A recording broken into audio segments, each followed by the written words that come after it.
आप सभी को नमस्कार दोस्तों। आइए हम लोग फिर से आज वोकैब की क्लासेस लेकर आए हैं। जैसा कि हम लोगों ने देखा है कि लगभग 5 से 6 क्लासेस हमारी वोकैब्स के हो चुके हैं, क्योंकि वोकैब का कहीं ना कहीं रोल बहुत ही ज़्यादा होता है। लगभग अगर आप एग्जामिनेशन दे रहे हो तो 60% आपके रोल वहाँ पे वोकैब के होंगे, ठीक है। तो हम लोगों ने लगभग 2 क्लासेस सिनोनिम के किए हुए हैं और एंटोनिम्स के 2 क्लासेस, और ये हमारा वन वर्ड सब्स्टिट्यूशन की तीसरी क्लास है। यानी हम लोगों ने पहले देख चुका है क्या 2 क्लासेस, और ये हमारे लिए तीसरी क्लास है, ठीक है। तो हम लोग एक आप इसे शॉर्ट वीडियो की ही तरह लेंगे, क्योंकि इसमें लगभग आपको 10 क्वेश्चन ही मिलते होंगे, ठीक है। और आप बहुत ही शॉर्ट टाइम में आप इसे देख सकते हैं और कभी भी देख सकते हो, और आप इसे अपने कॉपी में नोट डाउन भी कर सकते हैं, ठीक है। तो शैल वी स्टार्ट। आइए हम लोग सेम उत्साह और ऊर्जा के साथ अपनी क्लासेस की शुरुआत करते हैं और देखते हैं ध्यान से, और सारे चीज़ों को देखते हैं, यानी सारे एग्जाम्पल्स को हम लोग ध्यान से देखेंगे। डन। देखिए, ये जरूरी नहीं है कि जो क्वेश्चंस पूछ रहा है आप उसे ही देखिए। यदि जो क्वेश्चंस पीवाईक्यू में है आप इसे अब ध्यान से अगर देख पा रहे होंगे तो आपको ये चीज़ें नज़र आ रही होंगी कि कैसे ये कहीं ना कहीं बहुत सारे एग्जामिनेशन में पूछे हुए हैं। तो मेरा कहना ये है साहब कि कहीं ना कहीं अगर आप क्वेश्चंस को कर रहे हो तो आपको ये भी देखना चाहिए कि उसके अगल बगल कौन से वर्ड्स ऑप्शंस में भी दिए हुए हैं। डन। क्योंकि आगे आने वाले एग्जामिनेशन में उससे भी क्वेश्चंस ऑफ कोर्स आ सकते हैं, ऐसे ही माना जाता है। डन। तो आइए हम लोग स्टार्ट करते हैं उसी चीज़ों को नज़र में रखते हुए। डन। तो ध्यान से देखेंगे चीज़ों को ध्यान से, यानी आपके वोकैब्स के अलग से भी क्लासेस हो रहे हैं और ये आपके लिए वोकैब की क्लासेस है, तो आप निश्चिंत होकर यहाँ की क्लासेस कर सकते हो, बेनिफिट से मिलेंगे। देखिए ध्यान से हमने क्या लिखा है, यानी जो क्वेश्चंस पूछ रहा है उसके अकॉर्डिंग हम लोग आंसर करेंगे। डन। क्वेश्चन ध्यान से पढ़िए। Out of those group numbers, ठीक है, सॉरी नंबर्स नॉट मेंबर्स, ठीक है। Out of those group members Rohan is the one who oppose others. Done. No matter what they tell him, ठीक है। ये हमेशा दूसरों की क्या करता है, अपोज करता है, यानी दूसरे के अगेंस्ट में रहता है। डन। तो ऐसे इंसान को क्या कहते हैं। तो हम लोग सारे पहले ऑप्शंस को देख लेंगे, फिर हम लोग आगे चलेंगे। देखिए, हमने कहा कि सबसे पहले प्रोटागोनिस्ट है। क्या है हमारे पास, प्रोटागोनिस्ट है। तो प्रोटागोनिस्ट मतलब क्या होता है,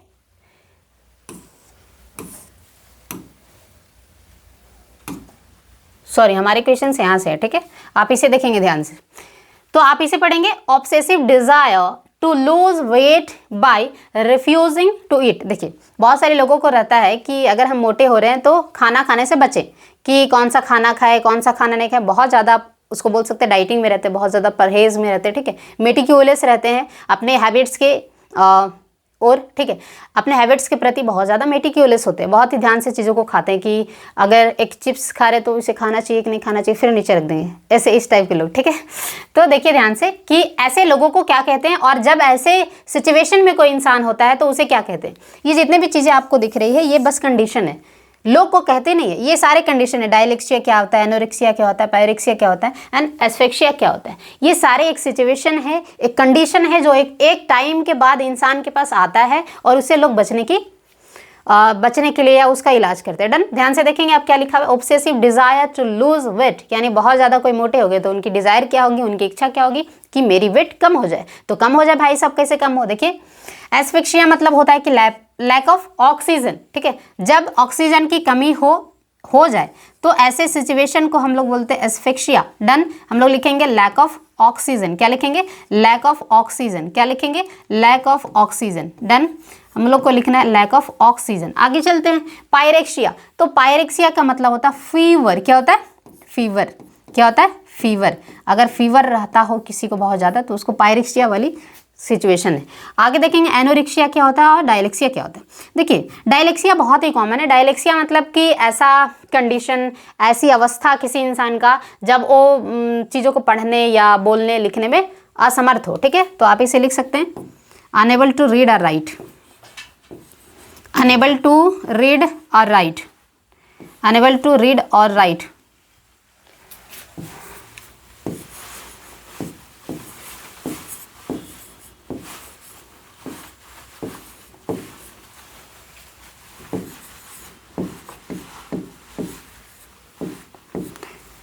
तो हमारे पास सारे ऑप्शंस के बाद ये ऑप्शन बचा और यही इसका आंसर है, एनोरेक्सिया। तो एनोरेक्सिया में लोग ऐसे हो जाते हैं कि जिनका वेट ज़्यादा बढ़ जाता है तो सोचते हैं कि किसी तरह मेरा वेट कम हो जाए, तो खाने में परहेज करते हैं और उनका एक्सेसिव डिज़ायर होता है, यानी उनके पीछे वो पागल होते हैं कि नहीं मुझे वेट को कम ही करना है, और आराम से यानी सोच समझ के चीज़ों को खाते हैं। डन।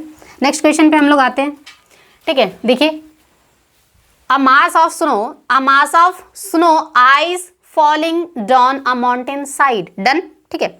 यानी माउंटेन जिधर पहाड़ होती है उधर, यानी बहुत ज़्यादा मात्रा में, मास ऑफ स्नो मतलब बहुत ज़्यादा मात्रा में जब स्नो फॉलिंग होता है, बर्फ का गिरावट होता है। मान लीजिए ऐसे ऐसे पहाड़ बने हुए हैं, ऐसे ऐसे पहाड़ बने हुए हैं और इधर से ये पूरा पूरा गिर रहा है, ठीक है, क्या स्नो। तो हम लोग इसे क्या कहेंगे, इस प्रोसेस को क्या कहते हैं, सो हम लोग को देखना है। डन, ये हम सभी को देखना है। तो आइए देखते हैं, हम लोग सारे एग्जाम्पल्स को पहले ध्यान से देखेंगे। टाइफून एक हवा का नाम है जो बहुत तेज आंधी आती है, यानी ये टाइफून आंधी का नाम है। साइक्लोन का नाम है जो चाइना में लोग साइक्लोन, जैसे हम लोग बोलते हैं साइक्लोन आंधी, तो वहां पे इसे टाइफून कहा जाता है। डन, तो आप इसे लिख सकते हैं स्ट्रॉन्ग विंड।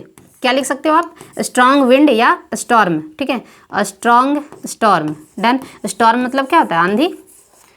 स्टॉर्म या साइक्लोन जैसे आप याद करो। डन, ये तो सारा ज्योग्राफी वाले वर्ड है, तो अगर आपकी ज्योग्राफी अच्छी होगी, आप पढ़ते होंगे तो आपको पता होगा। ठीक है, आगे चलते हैं।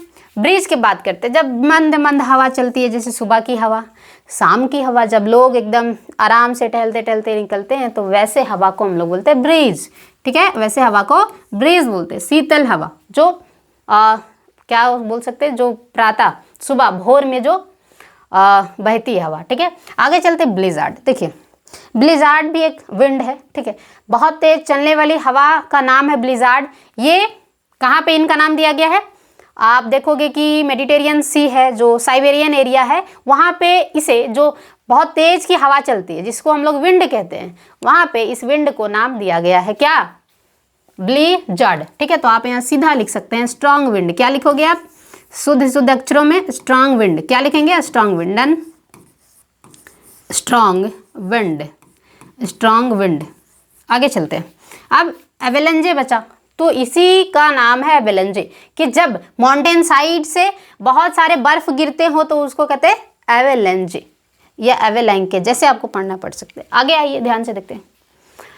A long wooden seat with a back for people to sit on in a church। Church जाते हैं, चर्च जाइएगा, ठीक है, किसी भी आप रिलीजन को चर्च जाइए कभी, वहाँ आपको सुकून मिलेगा। देखिए कैसे वहाँ पे ना, आप जब भी देखिएगा उनके हॉल को, एकदम खतरनाक सा हॉल होता है, बहुत लंबा सा, और उसमें बेंच बने हुए रहते हैं।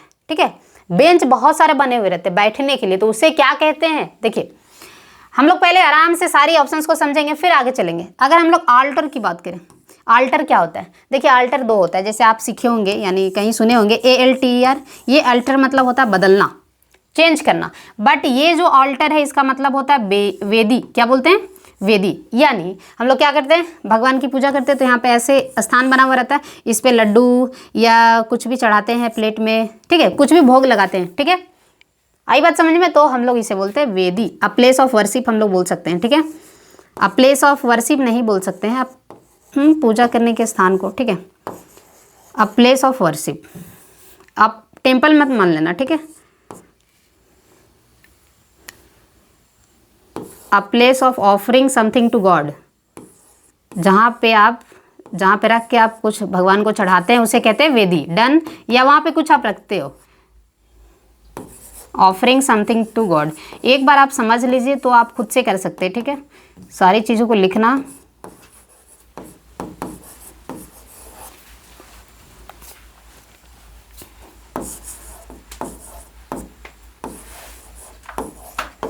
नेक्स्ट एग्जाम्पल को हम लोग देखेंगे ध्यान से। पल्पिट लिखा हुआ है, आगे चलते। पल्पिट मीन्स होता क्या है, तो पल्पिट बोलते हैं जहाँ पे साधु संत, यानी जैसे जो बुद्ध भगवान थे, जो उपदेश देते थे, यानी जिस स्थान पे बैठ के उपदेश देते थे, उसे कहते हैं पल्पिट। तो हम लोग इसके लिए लिखेंगे a place for sermon, a place of sermon. Sermon मतलब होता है उपदेश देना। ठीक है, सरमन मतलब उपदेश देना, सरमन का मीन्स उपदेश देना। Place for sermon, a place for sermon. ठीक है, क्या लिखेंगे, a place for sermon. Sermon मतलब उपदेश देना। ठीक है, नेक्स्ट हम लोग ऑप्शन में बात करेंगे। क्या लिखा हुआ है, पीयू। तो पीयू का ही मतलब होता है कि वही बेंच, जो बेंच बने हुए रहते हैं चर्च में, उसे ही पीयू कहते हैं। अगर ऐसले की बात करें तो ये क्या होता है, जब कभी अगर आप सिनेमा हॉल गए होंगे तो जो बेंचेस लगे हुए होते हैं, तो उनके बीच में एक रास्ता होता है आने जाने का, दो इधर भी बेंच लगे हुए इधर भी, तो जो बीच में आने जाने का रास्ता होता है, उसी पैसेज को हम लोग ऐसले बोलते हैं, तो आप लिख सकते हैं अ नैरो पैसेज,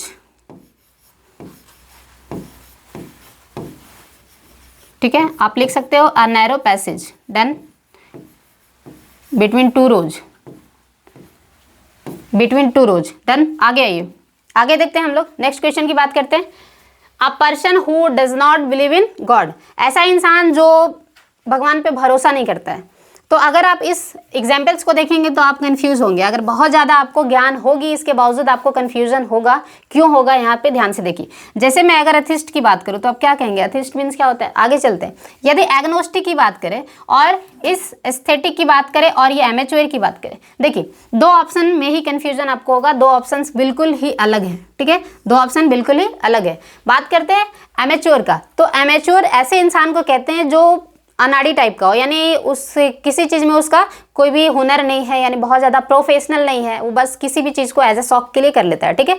तो आप इसे नाइव लिख सकते हैं। नाइव मतलब होता है कि ऐसा इंसान जो नौसिखिया हो, ठीक है, नाइव।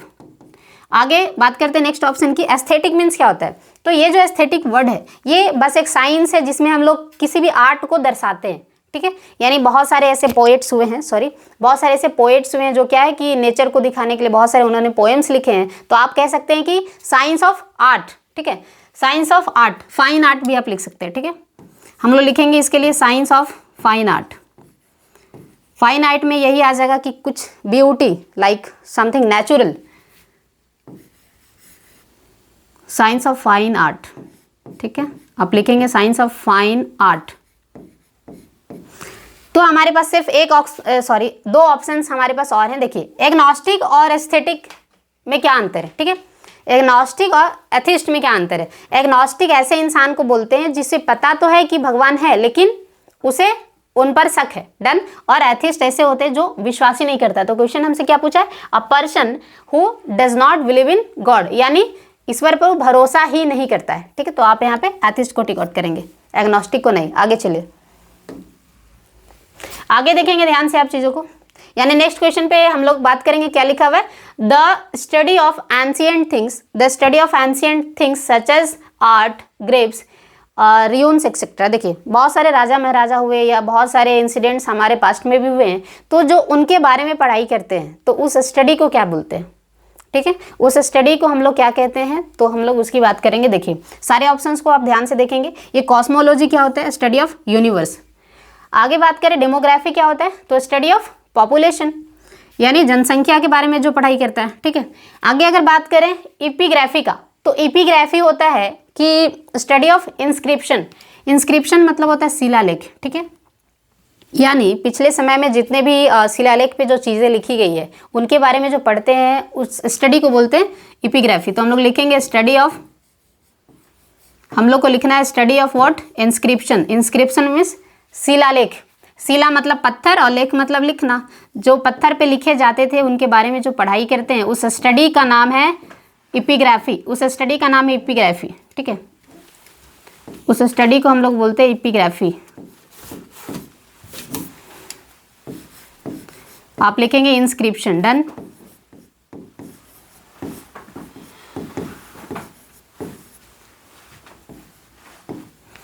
आगे देखेंगे हमारे पास एक ही ऑप्शन बचा है जो है आर्कियोलॉजी, ठीक है। और ये आर्कियोलॉजी मतलब होता है, लॉजी का मतलब ही होता है स्टडी, ठीक है। तो आर्कियोलॉजी में ऐसे चीज़ों को पढ़ा जाता है जो पुरानी चीज़ें हैं, जैसे पहले की गुफा, ठीक है, और पहले की ग्रेव, यानी जहाँ जहाँ पे चीज़ें आविष्कार किए गए हैं, बहुत सारे गुफा मंदिर वगैरह बनाए गए हैं, ऐसे ऐसे पुरानी चीज़ों के बारे में जो पढ़ते हैं उसे हम लोग बोलते हैं आर्कियोलॉजी। अगर इसकी बात करें कॉस्मोलॉजी आप लिख लेंगे, और demography means what, study of population. आगे चलेंगे हम लोग, ध्यान से देखेंगे चीज़ों को।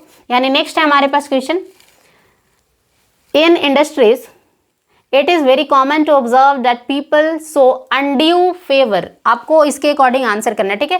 What is this undue favour, ये अनड्यू फेवर क्या है, undue favour to one's own relative during the hiring process. यानी बहुत सारे कंपनीज में, बहुत सारे इंडस्ट्रीज में अभी ये होता है कि लोग अपने लोगों को बढ़ावा देते हैं, ठीक है।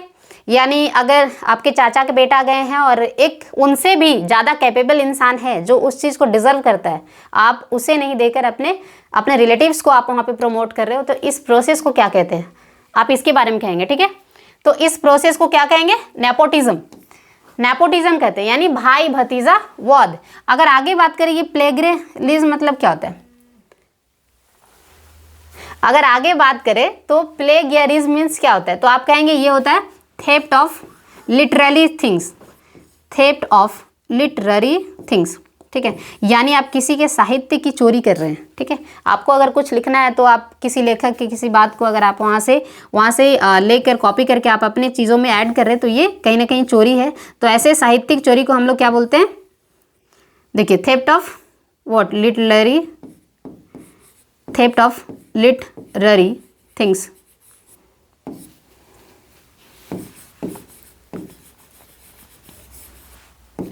नेक्स्ट वर्ड पे हम लोग काम करेंगे, देखिए ध्यान से। नेक्स्ट है वैंडलिज्म। तो वैंडलिज्म होता है कि जानबूझकर किसी पुरानी चीज़ों को तोड़ फोड़ कर देना, जैसे क्या गजनवी था वो क्या किया था, सोमनाथ का मंदिर तोड़ दिया था, तो ये कहीं ना कहीं उसमें आ जाएगा कि वैंडलिज्म ऐसे लोग होते हैं। डन, आगे चलें। यानी आप इसे कह सकते हो डिस्ट्रॉयर, यानी ये चीज़ों को डिस्ट्रॉय कर रहा है खुद से। आप इसके लिए वर्ड लिख सकते हैं इंटेंशनली,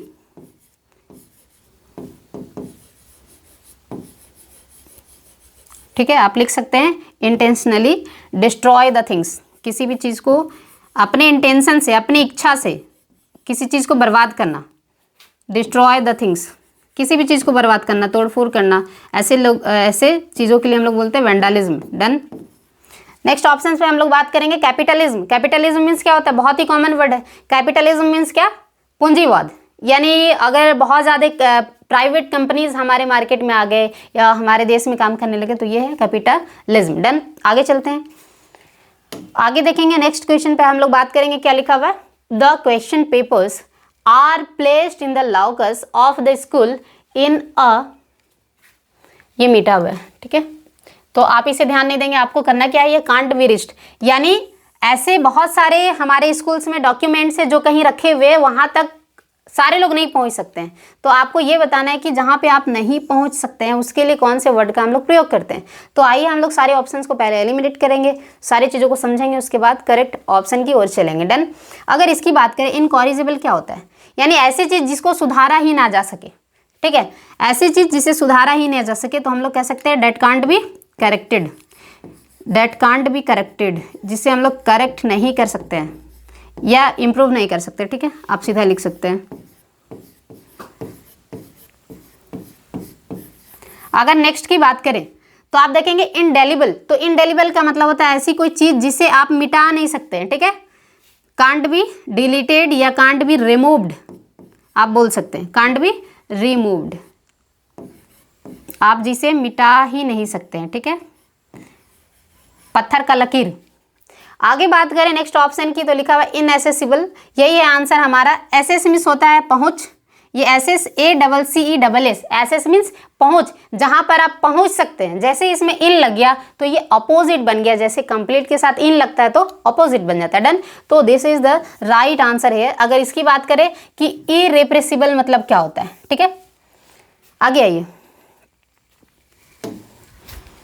देखिए ध्यान से, इस वर्ड को हम लोग पढ़ते हैं, यानी इस क्वेश्चन को पढ़ते हैं।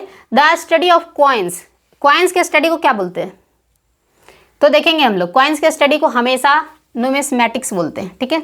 और जो कॉइन्स को स्टडी करते हैं उसे कहते हैं न्यूमीमैटिस्ट, टिस्ट लगता है लास्ट में। आगे आते हैं, ये कॉस्टिक मीन्स क्या होता है, स्टडी ऑफ साउंड, बहुत ही कॉमन वर्ड है, स्टडी ऑफ साउंड। ये क्या होगा, study of sound, study of sound. Next देखिए, एस्थेटिक्स मीन्स क्या होता है, सेम वर्ड जो अभी हम लोगों ने चर्चा किया पीछे, ठीक है। आगे चलेंगे, फिलाटेलिस्ट। ये फिलाटेलिस्ट क्या होता है, यानी ऐसा इंसान जो स्टैम्प्स की चोरी करता है, ठीक है।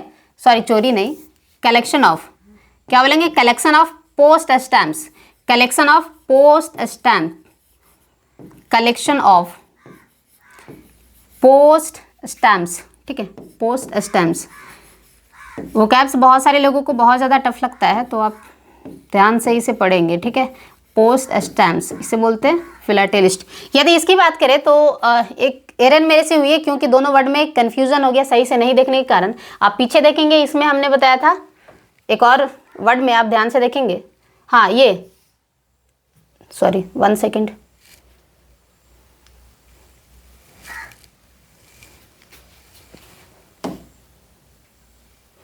ओके, मिलने के बाद हम लोग देखेंगे उस वर्ड को, ठीक है।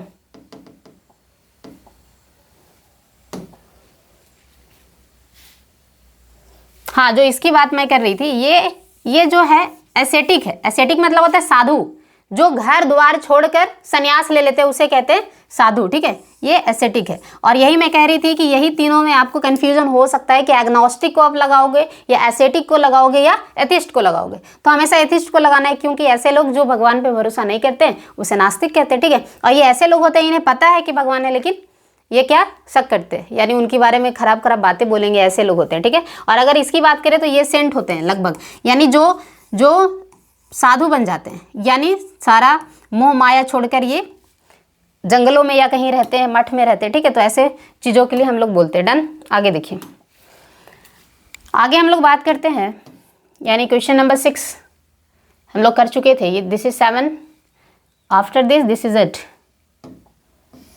हाँ देखिए, अब मैं इसकी जो बात करी थी ये चीज़ था, ठीक है। इसे कहते हैं साइंस ऑफ, इसे कहते हैं साइंस ऑफ फाइन आर्ट, यानी किसी भी चीज़ को सुंदरता को दिखाने के लिए जो साइंस होता है उसे कहते हैं, उसे क्या कहते हैं, aesthetics. Fine art, aesthetic pleaser, आप पढ़ोगे बहुत सारे पोएम्स तो उसमें आपको मिलेंगे। डन। आगे आते ध्यान से देखते चीज़ों को। A place where birds are kept, यानी ऐसा जगह जहाँ पे बर्ड्स को रखा जाता है। तो देखिए, पहले हम लोग 2 वर्ड्स पे काम करेंगे, फिर 2 आगे वर्ड्स की चर्चा करेंगे। देखिए कैसे। अगर टैनरी की बात करें तो ऐसा जगह जहाँ पे लेदर रखा जाए, ठीक है, टैनरी। अगर सेंचुरी की बात करें तो ये क्या है, जहाँ पे प्रोटेक्टेड एनिमल्स रखते हैं, isn't it, protected animals, place for protected animals. Place लिखना जरूरी है। डन। हम लोग को क्या लिखना होगा, place of protected animal, not प्रोडक्टेड, protected. क्या लिखेंगे, प्रोटेक्टेड, यानी जो सुरक्षित हैं, जिनको एक्सटिंक्शन से बचाने के लिए रखा गया है। क्या लिखेंगे, protected animals. What we have to write, protected animals. Done. आगे बढ़ते हैं हम लोग, नेक्स्ट क्वेश्चन पे बात करते हैं। देखिए 2 है आपके पास, एक है एपियरी, एक है एवियरी। बहुत कंफ्यूजन होता है इसमें, बहुत ज़्यादा। देखिए एवियरी मतलब, जैसे अगर पक्षी की बात करें तो हम लोग बचपन में ऐसे ही बनाते थे, उड़ता पक्षी।